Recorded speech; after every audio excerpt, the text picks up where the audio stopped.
Open the Start menu and type Device Manager, then open it.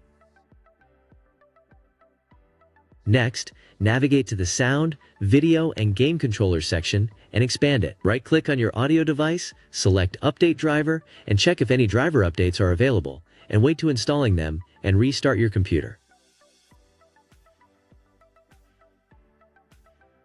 Another method. Navigate to Device Manager as mentioned in the previous step. Right-click on your audio device and select Update Driver. Then, choose Browse My Computer for drivers and select Let me pick from a list of available drivers on my computer. You'll see a list of available drivers.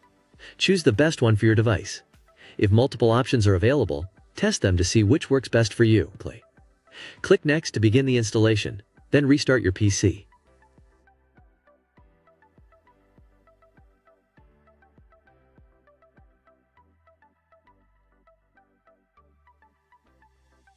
Method 3 is to uninstall audio driver. Navigate to Device Manager as mentioned in the previous step. Right-click on your audio device and select Uninstall Driver.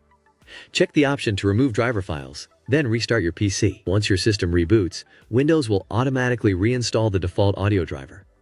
Check if the issue is resolved.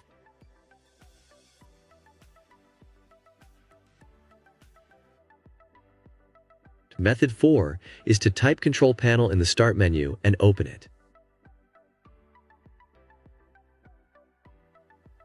Go to Sound, then under the Playback tab, right-click on your speaker and select Properties. Navigate to the Spatial Sound tab and ensure it is turned off. Method 5. Adjust power plan settings by type Edit Power Plan in the Start menu and open it. Enhave. Click on Change Advanced Power Settings and scroll down to Processor Power Management.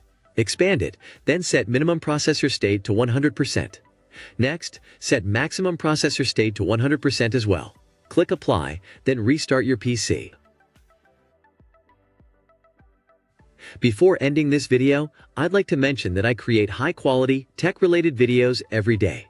If you enjoy my content and want to support my work, please stay tuned. I hope you found the video helpful. If you have any questions, drop them in the comments below.